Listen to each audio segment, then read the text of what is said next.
Thanks for coming to the conference, and also we have a long-term partnership with Yuan Media It as our major partner. So come here every year. I highly appreciate for your reporting for our conference. So this year I will say very special for TCFA. It marks the 25th annual conference for TCFA. So from TCFA you can see we start from 25 years ago as a student organization, small student organization from Stanford University, and then gradually brought into over 80,000 members globally. So we are very proud our organization has so big actually.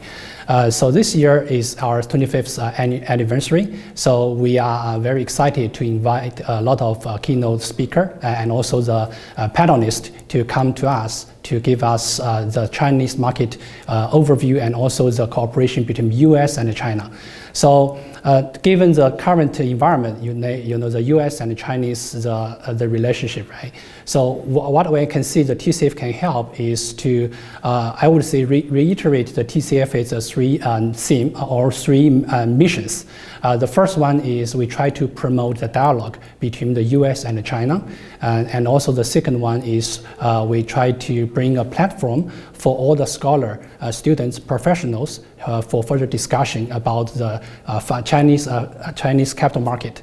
And the third dimension of our mission is about we try to serve as a platform for our members for their professional development. So that I would say the three basically the mission for the TCFA. So this year we can see we have over 1,000 registration come to our conference, which is a big crowd and actually hit the record. It's the first time we over 1,000. And also this year we use the first live broadcasting. Thanks for the Tiger actually, they help us to the support. So we are able to provide our members live broadcasting for our conference so that our members globally can view our conference lively. So that is our second one.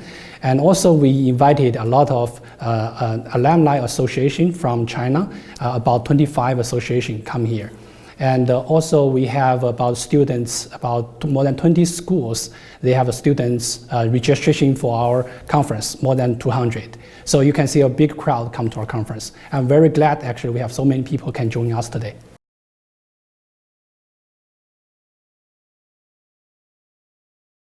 Yeah, normally to organize an annual conference is a big, because this is our flagship events. So it's need a lot of planning. Actually this year I was president.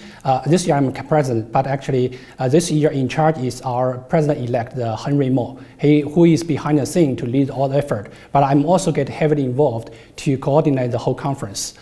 So in terms of planning, definitely it's a lot of effort. We plan to start roughly like in May or June. So basically almost like a half year to prepare all the program.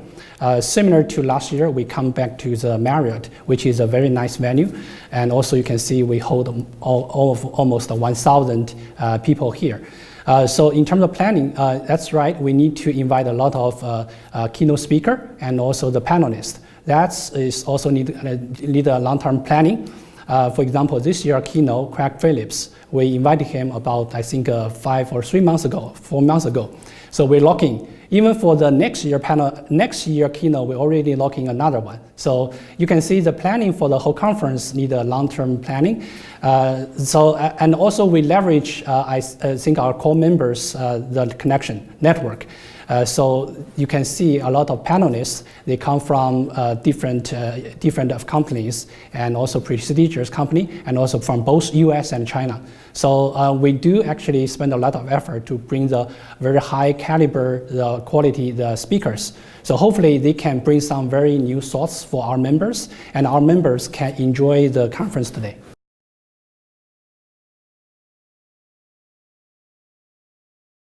So as I just mentioned earlier, one of the missions for the TCFA is to provide the platform and the dialogue to promote both US China to understand each other. So I try to get from the participant or the conference is hopefully they can, through our conference, get some idea about the current hot topic, like the China-US relationship, because this year conference theme is further opening about the China market, opportunity and challenging.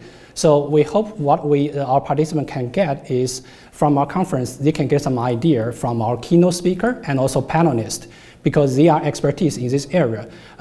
Definitely, we hope our members can get some insights from their talks. That is our mission.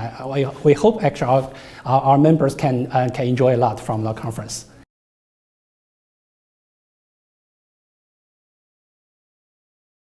Yeah, opportunity China, like the theme of this year, right? I would say the challenging for China is given the current political, actually the geopolitical risk, right, between the US China. Definitely there could be some challenging for the Chinese firm, like cross-border investment. A couple of years ago, it's very popular, but right now it's kind of like a sensitive topic. That's why I think how we can, as some financial professional in US, how we can leverage our platform to help the Chinese firm and to better understand the Chinese capital market is also very important. I would say the current challenging still for the Chinese firm to get into the US to I would say is to understand their requirement and also kind of to bring back I would say the challenging. So. For US firm, they also need to understand China better. And for Chinese firm, they come here, they also need to follow basically the rule, right? Basically, if you do a business in US, you cannot using some technical or from tricks from China. You have to follow rule and follow actually all the current the policy here. So I would say the challenging for the Chinese firm is how they can adapt to the current macro, I would say, environment, the challenging environment, given the US and China, their heat competition, right? So you need to change the strategy and then how we can move on from there, I would say, yeah.